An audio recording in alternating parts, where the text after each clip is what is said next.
LRT radioteka, radio laidos, tinklalaidės, muzika.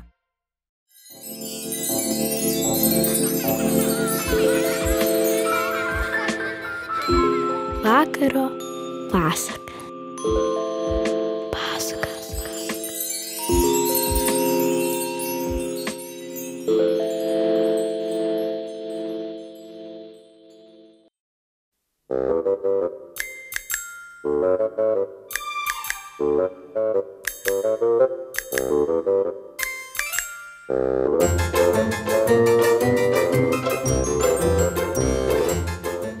Kai baigiau darbą, Vinis Diksis atrodė kur kas geriau. Jis vis dar turėjo tas plikas dėmes, tačiau visa kita atrodė puikiai. Jo kailis pasidarė švelnus ir blizgantis. Dar matėsi atsikišę šonkauliai, tačiau nusprendžiau gerai išerti, kad jis pasitaisytų. Tik nieko negalėjau padaryti su jo aptrupėjusiais ir pageltusiais dantimis, nes kaskart, kai norėdavau juos išvalyti savo dantų šepeteliu, jis imdavo taip čiaudėti, jog galiausiai turėjau mesti tą darbą. Tačiau dabar jis atrodė nepalyginamai geriau. Taigi aš nusivedžiau jį į mūsų namelį ir parodžiau pamokslininkui. Tėte, kreipiausi jį. Jis ruošėsi pamokslui ir kažką pats sau murmėjo panosėje. Tėte, noriu tau parodyti naująjį Vinį Diksį.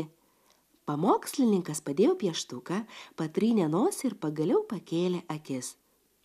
Puiku, tarė jis plačiai šypsodamasis Viniui Diksiui. Gražiai atrodai. Vinis Diksis irgi nusišėpė pamokslininkui.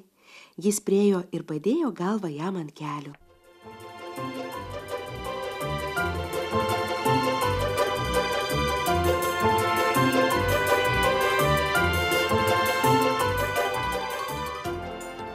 Ta vasarą aš daug laiko praleidau Hermano V. Bloko Bardo bibliotekoje. Iš pavadinimo atrodytų, jog tai didinga ir įdomi vieta, tačiau taip nėra. Tai tik nedidelis senas namas, pilnas knygų. O panelė Franė Blok tas knygas tvarko ir išduoda. Tai mažutė labai sena moteris, trumpai žilais plaukais, kuri tapo mano pirmąja drauge Naomija. Viskas prasidėjo nuo to, kad Viniui Diksiui nepatiko, kad aš įėjau į biblioteką ir nepasiėmiau jo su savim. Tačiau aš jam parodžiau, kaip atsistoti ant užpakalinių kojų, kad galėtų matyti mane pro langą, kol aš išsirinksiu knygas. Iš pradžių viskas buvo gerai. Tačiau, kai panelė Franė Blok pamatė lange Vinį Diksį stovinti ant užpakalinių kojų, ji nesuprato, jog tai šuo. Ji pamanė, kad meška. Štai kaip visa tai nutiko. Aš kažką sau niūniuodama rinkausi knygas, kai išgirdau baisų riksmą. Įbėgau į priekinį bibliotekos kambarį ir pamačiau panelę Franę Blok sėdinčią ant grindų prie savo stalelio. Panelė Franė, sušukau, kas atsitiko? Meška, pasakė ji. Meška? Nustebau aš. Ji sugrįžo, tarė panelė Franė. Sugrįžo? Paklausiau. Kur ji? Ten, tarė ji, pirštu rodydama į Vinį Diksį, stovintį ant užpakalinių kojų ir žiūrintį į mane pro langą. Panelė Franė Blok, tariau aš, tai ne meška, tai šuo, mano šuo, Vinis Diksis. Ar tikrai? Suabejojo ji. Taip, panelė, atsakiau aš jai, tikrai, tai mano šuo, aš jį bet kur atpažinčiau. Panelė Franė sėdėjo visa trepėdama. Kelkitės, paprašiau, aš jums padėsiu. Viskas gerai. Aš ištiesiau ranką, panelė Franė įsitvėrė ir aš padėjau jai atsikelti. Ji buvo tokia lengvutė. Atsistojusi ant kojų, kiek sutriko ir pasakė, kad aš turbūt pagalvojau, jog ji sena kvaiša, neatskirianti meškos nuo šuns. Tačiau ji vis dar prisimenanti, kaip kartą labai seniai į Hermano V. Bloko biblioteką buvo atrepečkojusi meška ir ji tada taip išsigandusi, jog ligi šiol neužmirštanti to baisaus nutikimo.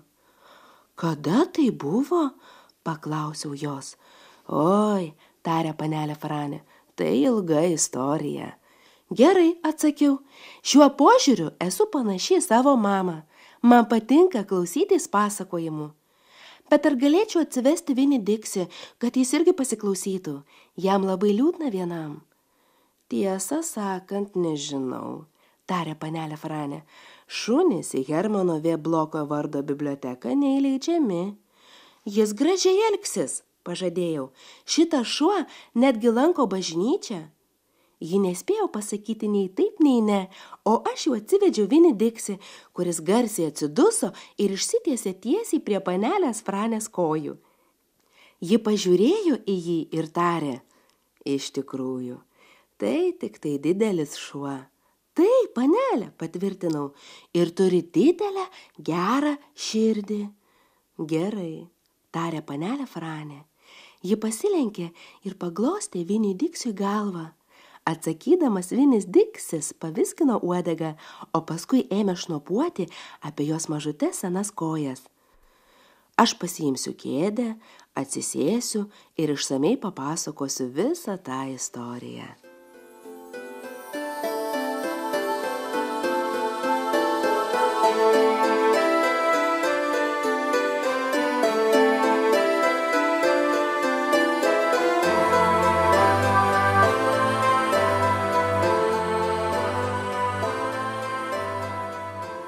Seniai, kai Florida buvo dar laukinis kraštas, pilnas palmių ir didžiulių uodų, pradėjo pasakoti panelė Franė, o aš buvau tik maža mergaitė, ne ką didesnė už tave.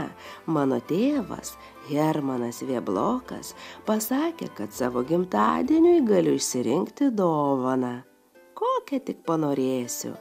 Panelė Franė apsidairė po biblioteką. Ji palinko prie manęs. Aš nenorėčiau atrodyti išpuikėlė, tarė ji, bet mano tėtė buvo labai turtingas žmogus, labai turtingas. Ji linktelėjo, o paskui vėl atsitiesė ir pasakė, o aš buvau maža mergaitė, kuri mėgo skaityti. Taigi aš jam pasakiau, tėte, per gimtadienį aš labai norėčiau gauti dovanų biblioteką.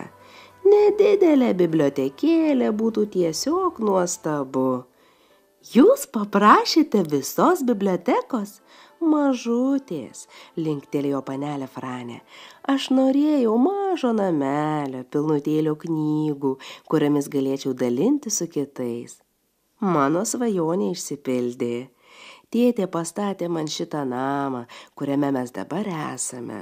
Dar visai jauna, aš tapau bibliotekininkė. Taip, mieloji. O kaip su ta meška? Paklausiau.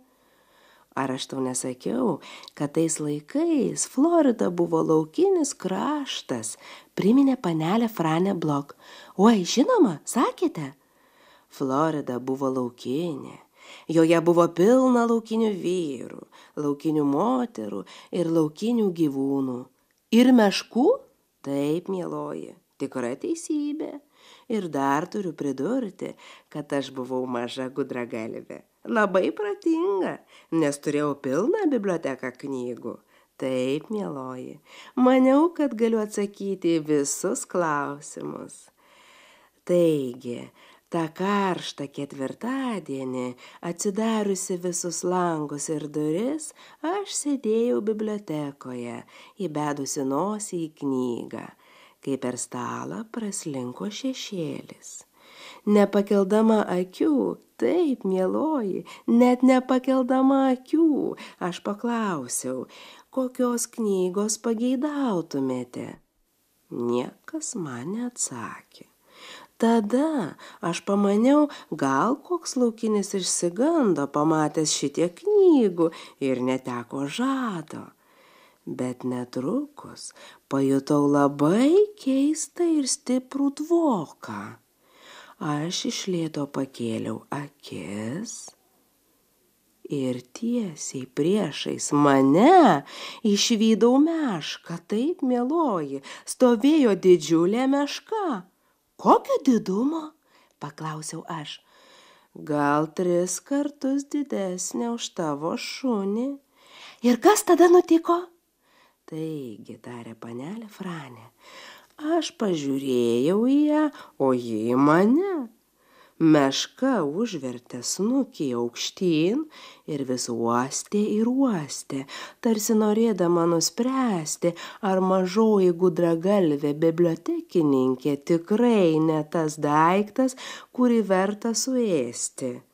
Aš sėdėjau štai čia ir pagalvojau, na, jeigu ta meška nori mane suėsti, taip lengvai aš nepasiduosiu.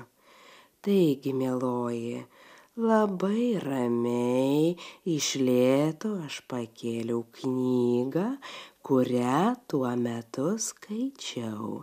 O kokia tai buvo knyga? Paklausiau. Tai buvo Karas ir taika, didžiulė knyga. Aš ją iš lėto pakėliau ir gerai nusitaikiusi įsivedžiau tiesiai į mešką ir sušukau lauk. Ir žinai ką? Nežinau, tariau aš. Meška išrepečkojo. Oi, niekada to nepamiršiu, bet knygą ji išsinešė su savim. Na jau, suabejojau. Taip, mieloji, pasakė panelė Franė. Ji čiupo mano knygą ir išbėgo. Ir nebesugrįžo? Paklausiau. Ne, aš niekada daugiau jos nebemačiau. Ką ir bekalbėti. Žmonės miestelėje dažnai iš mane šaipydavosi. Panelė Franė, šiandien miške sutikome jūsų mešką. Jis skaitė knygą ir sakė, kad ta knyga jai labai patinka. Todėl prašė pasakyti, kad dar kokią savaitėlę norėtų ją pasilaikyti. Taip, mieloji, jie šaipėsi iš manęs. Panelė Franė atsiduso. Vinis Diksis pakėlė nuo letenų galvą ir ėmė gręžiotis čia į mane, čia į panelę Franę. Paskui atsitūpė ir išsišiepė panelei Franei. Na tik pažiūrėk, tarė ji, ta šuo man šypsosi. Ta jis daro talentingai, pasakiau. Tai puikus talentas, tarė panelė Franė, labai puikus. Ir ji taip pat nusišypsojo Viniui Diksiui.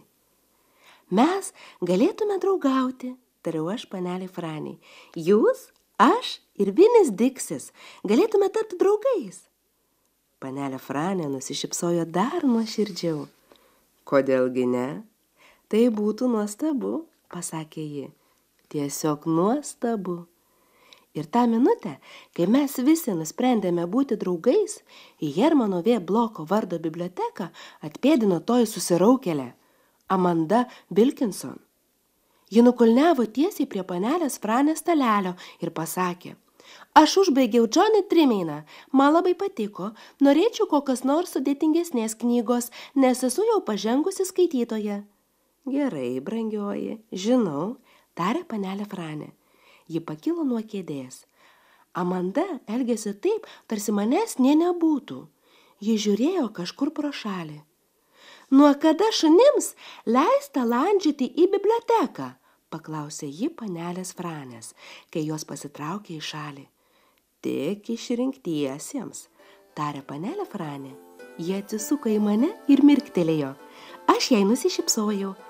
Aš tik ką įsigijau Naomiją pirmą draugę ir niekas negalėjo aptemdyti šitos draugystės, netgi surūgęs Amandos Wilkinson veidas.